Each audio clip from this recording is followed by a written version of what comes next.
church needs a prayer, you have been designated as the guy or the lady whom they will call on because they either like your repetition, but that does not always mean that they think you can get your prayer through. It may just sound eloquent. So the motives, the three great rules we talked about was do not use meaningless repetition. Talked about not speaking too much or so much. God knows you.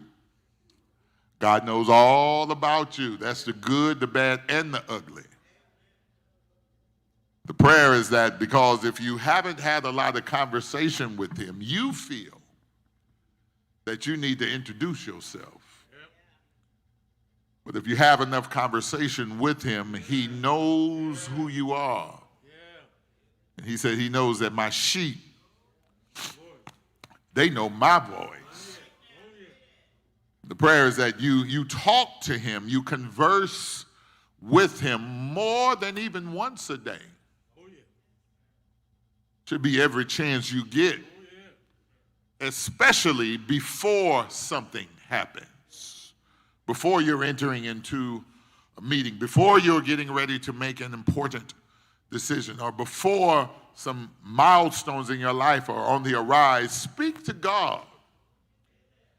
Not in request, but just say, how you doing? I love you. And I thank you for being my Father. I'm saying last week, if you think about how good God has been, if you think about all the things that he has brought you through, if you think about how he has stood with you when you were in a position that didn't deserve it, just the adulation, just saying thank you should take up maybe all your prayer time. You may not even get to any requests because he already knows what you need before you ask. Maybe he just wants to hear how you feel about it. And are you too ashamed to let the world know about how you feel about your God? Not using meaningless repetition, not talking too much, but in that 8th verse of that 6th chapter of Matthew, it inferred that we need to trust God. Understanding that he knows our needs, and understanding also that he desires to hear our prayers. Talk about God sometimes says yes. He right away with a quickness, he answers your request. Sometimes he says no because he knows what's best for you and how, if he says yes to a certain request, how it may change your personality. Because you feel that you got a bellhop who you can just call on. Then out of nowhere, he'll just come to your rescue, do what you ask, and then you start taking on this puffy-like attitude. So because he knows us and he knows about how we receive what he does, he knows when the timing is right. So sometimes it's a yes, sometimes it's a no, sometimes it's a not yet or a hold up, wait a minute. But all in all, we still have to trust him. So in talking about the motives for prayer, in talking about the three kind of great rules we should use in our prayer, he went on through verses 9 through 13 and talked about the model prayer,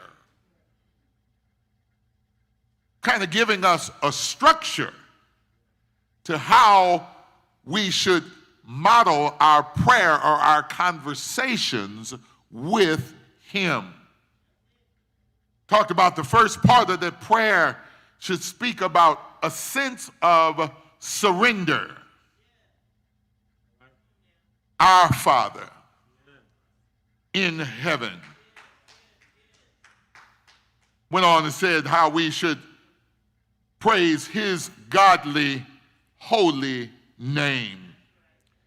moved on within this model prayer, talking about there is our request and pleas, talking about right around that 10th, 11th, and 12th verse, talking about for God's kingdom, for God's plea for God's will, pleading for God's daily bread, pleading for God's forgiveness, and pleading for God's deliverance. And he talked about model prayers have to be laced with praise and commitment. Don't just pray because it just goes right